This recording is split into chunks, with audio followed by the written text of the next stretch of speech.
semua, selamat datang lagi di YouTube channel aku. Kali ini aku nggak ngebahas tentang budgeting bulanan ataupun budgeting pribadi, tapi aku mau sharing bagaimana pengalamanku hingga saat ini aku bisa menjadi salah satu bagian dari ASN. Status aku saat ini masih CPNS. Nah, sebelum sampai ke tahap itu, aku mau flashback dulu. Kalau aku itu mengikuti ujian perekrutan CPNS ini baru menang ketika mencoba di yang ketiga kali. Yaitu kejadiannya pada tahun 2019. Pertama kali aku mencoba di tahun 2017, aku melamar di Badan Pemeriksa Keuangan. Saat itu status aku masih menjadi salah satu pegawai swasta di kantor akuntan publik, dan waktu itu aku gugur atau tidak menang karena kalah perankingan di waktu pengumuman akhir.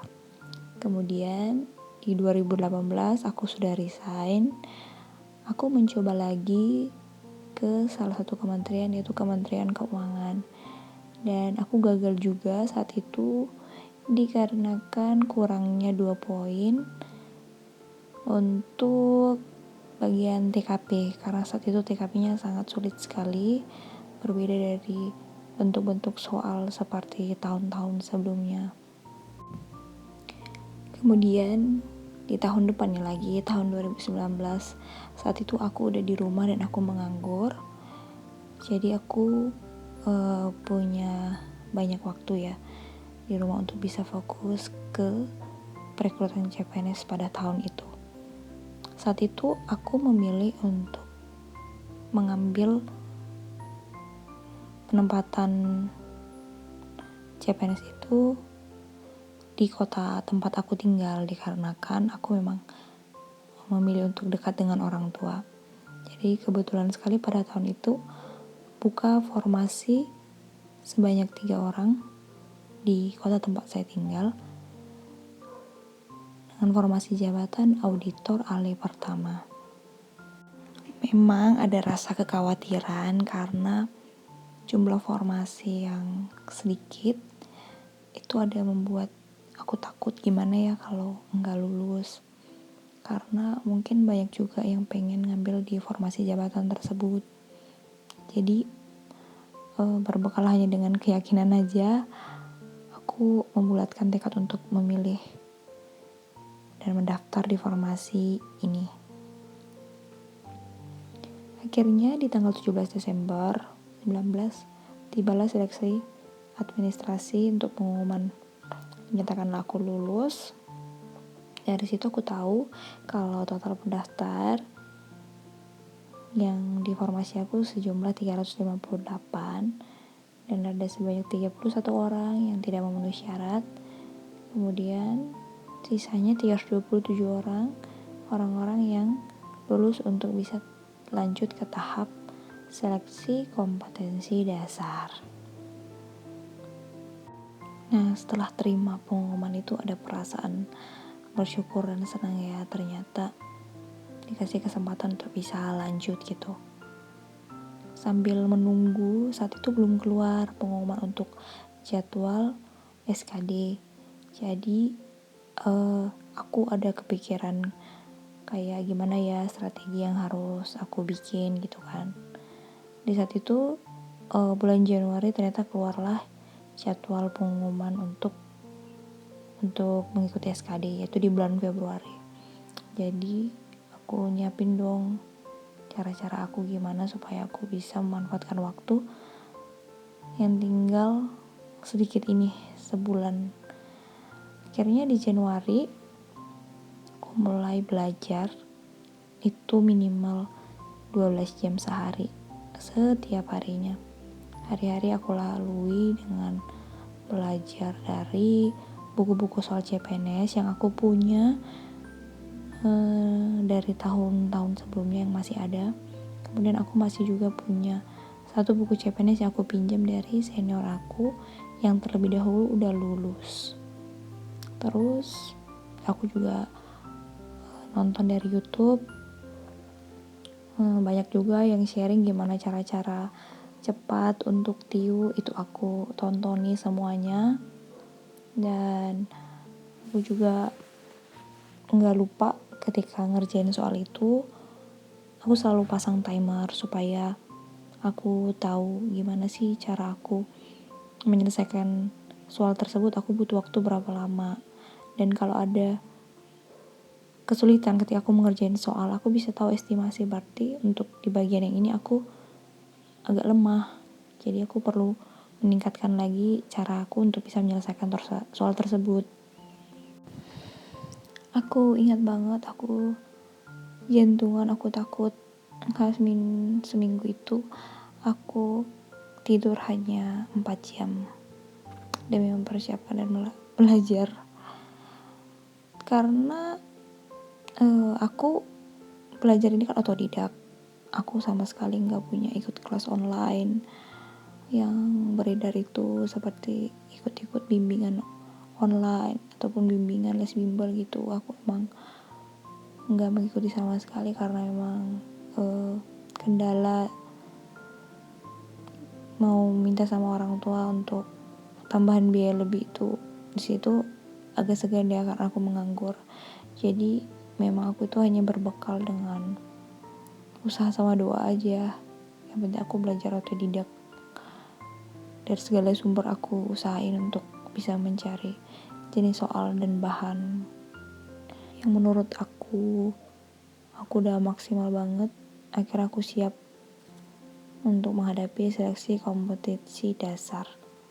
Saat itu di bulan Februari tanggal 23 aku SKD, jadwalnya jam 8 sampai jam 9 pagi.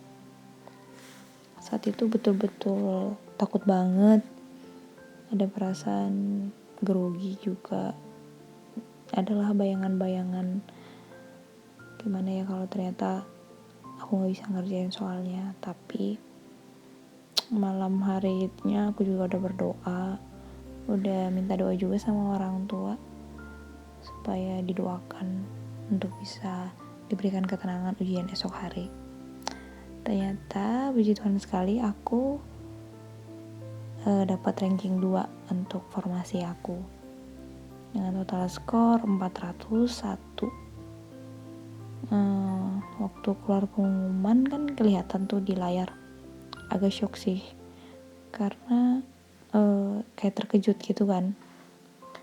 Oh iya ternyata bisa dapat segini gitu. Karena jujur aja sebelumnya itu kan udah beredar ya kayak informasi kalau ujian SKD-nya tuh kali ini tuh banyak banget yang dapat skor tinggi, bahkan ada yang mencapai 500, 400-an lebih gitu kan. Sampai aku mikirnya mereka jago banget ya, bisa banget ya, gila sih pasti mereka belajarnya serius banget sampai bisa dapat setinggi itu skornya. Jadi waktu itu aku cuma doa, aku gak minta skor tinggi, yang penting aku lulus aja gitu. Lulusnya ini pokoknya aku doanya tulusnya lulus aja gitu. Ternyata doanya ini masih masuk dalam 9 besar ya, karena kan kuotanya 3. Jadi untuk yang bisa melaju ke tahap SKB berikutnya adalah 9 orang. Nah saat itu di sesi itu aku ranking 2. SKD menunggu untuk pengumuman SKB itu jadwalnya amat sangat lama tertunda karena datanglah corona waktu itu di negara kita. Karena datangnya corona tertundalah segala jadwal yang harusnya diperkirakan waktu itu kalau nggak salah bulan Juni kami ujian. Nah sempat tuh aku 2 bulan off-offan gitu belajar, nggak seserius waktu mau persiapan SKD. Jadi karena menunggu kapan sih sebenarnya jadwal itu keluar, ternyata pas bulan Juli keluarlah jadwal itu. Nah dari mulai bulan Juli aku baru serius kembali belajar, membuka modul materi yang berhubungan dengan kompetensi di bidang aku. Jujur yang aku lakukan itu hanyalah latihan soal. Beberapa materi aku hafal, namun karena aku lemah ya dalam hafalan, jadi ya terkadang udah dihafal lupa. Akhirnya aku catat, aku tulis, aku bikin kata-kata kuncinya supaya memudahkan aku untuk mengingat. Tibalah di hari itu, penentu dari segala penentu, seleksi kompetensi bidang 15 September 2020. Poin di sini sangat menentukan karena memiliki porsi lebih besar daripada di seleksi kompetensi dasar. Saat itu skor aku 300 dan aku sangat terkejut karena aku udah kepikiran kayaknya gak lulus ini. Dengan skor serendah itu, aku udah betul-betul nothing tulus. Kayak udah deh, gak kepikiran lagi. Ya udahlah, gak mungkin, pasti yang lain masih banyak lebih tinggi dari aku, udah kayak gitu. Ternyata setelah melihat dari pengumuman yang live streaming itu, untuk formasi aku, saat itu aku posisi pertama.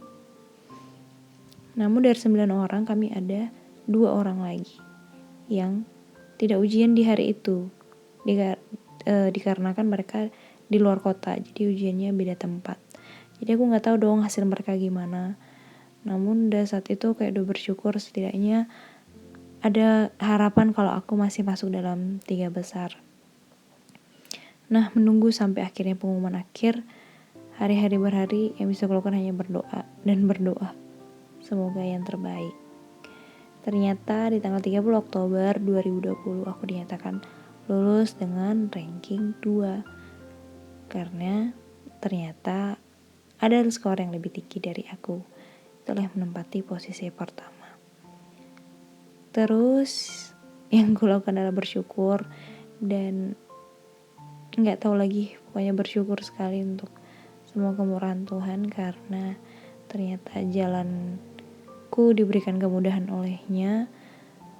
Penantian aku selama hampir 2 tahun menganggur gak sia-sia.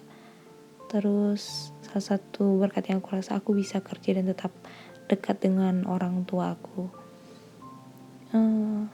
Yang aku bisa sharing untuk teman-teman, untuk kalian yang juga akan mengikuti proses seleksi CPNS, semangat, tetaplah berdoa dan berusaha. Jika udah berserah, kalau emang udah itu jalan dan rezeki kalian, pasti akan menjadi kenyataan.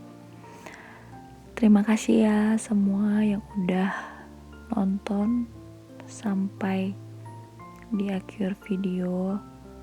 Semoga video yang aku sampaikan kali ini boleh bermanfaat dan memberikan motivasi untuk teman-teman juga yang di luar sana sedang berjuang dalam persiapan CPNS.